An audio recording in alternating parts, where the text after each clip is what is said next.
The idea of the chapel started by coming into the space and thinking how a public space works within a community. So I started thinking about trying to make work that would relate to religious motifs, relate to some of the ideas that are in religious imagery, particularly Christian imagery. The painting that is the center of the show is called The Flaying of Marseilles. For this, one of the initial things that I started thinking about was the representation of violence, particularly as a painter who's dealing with East Africa, and often subjects that I approach are in relation to violence against a body. I wanted to try and broaden that out, so this idea of violence wasn't seen as something that could be owned by a specific place. So I started thinking of images and stories within Western culture and came across the Flaying of Marseilles, so one of the Greek myths.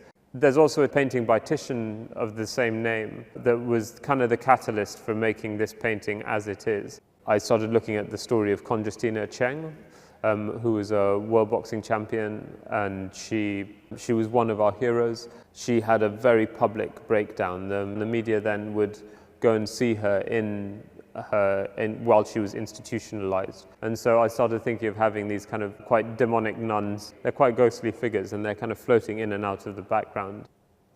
In a lot of the instances when I was looking into moments of possession and points at which people were said to have the devil in them, it was very often women. Goya is featured, as he often does within my work, he's featured quite heavily at different stages of the paintings, whether it's within the representation of witches or the way he tells the story, the use of caricature to tell quite a difficult story. To go from that, I found some footage of an exorcism in Tanzania, and it was set in a very large open kind of square with some dilapidated buildings on the edges. On one side of the square were all women, on the other side were all the men. And the man who came to exorcise these evil demons from the women would stand in the middle. He got somebody to wave a red handkerchief of his around, and at that point the women who were possessed started crawling out of the crowd, and some tackled him, some were shaking, some started eating grass. Like, these sort of representations are very familiar throughout that part of the world. I really wanted the surface of the paintings to be something that would locate the work, locate the subject matter, locate the language very much in East Africa.